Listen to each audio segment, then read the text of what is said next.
कागवा बोला लई हो कोठरिया जे मोरा शिवा गुरु आई है ना।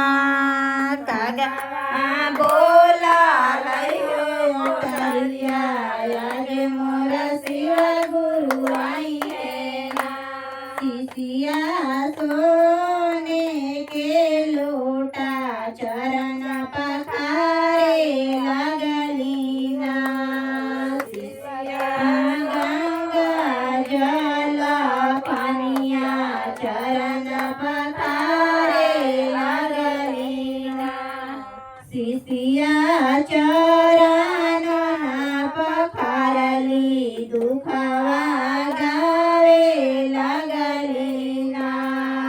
शिशिया चरण पखारली दुखवा गावे लगली ना।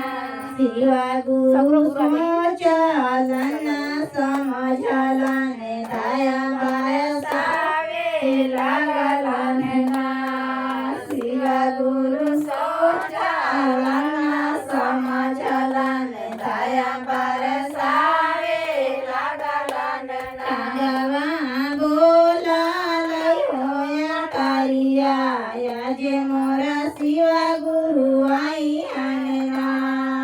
कागवा बोला लई होया करिया जे मोरा शिवा गुरु आई है ना। शिशिया सोने के थारियावा भोगवा लगावे लगली ना।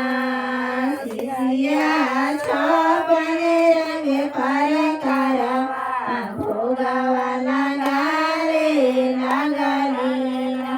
शिशिया भोगवा लगाइलन दुखवा गावे लगलन ना।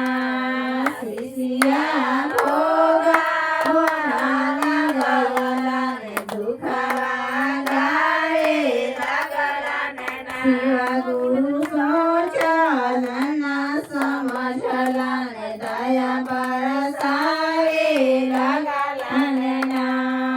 शिवा गुरु चलन समझलन दया बरसावे लगलन ना। कागवा बोला लई होया करिया जे मोरा शिवा गुरु आई है ना। कागवा बोला लई होया करिया जे मोरा शिवा गुरु आई है। शिशिया सोने के चौकिया आसन लगावे लगलन ना। शिशिया सोने के चौकिया आसन लगावे लगलन। शिशिया आसन लगावलन दुखवा गावे लगलन ना। शिशिया आसन लगावलन दुखवा गावे लगलन ना। शिवा गुरु चलन समझलन दया बरसावे लगलन ना। शिवा गुरु चलन समझलन दया बरसावे लगलन ना। शिशिया सोने के थारियावा आरती उतारे लगलन ना। शिशिया सोने के थारियावा आरती उतारे लगलन ना। शिशिया आरती ना उतारलन दुखवा गावे लगलन ना।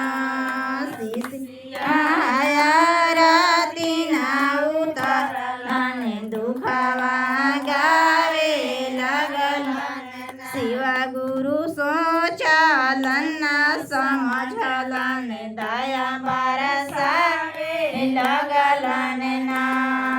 शिवा गुरु चलन समझलन दया बरसावे लगलन। बोले शंकर भगवान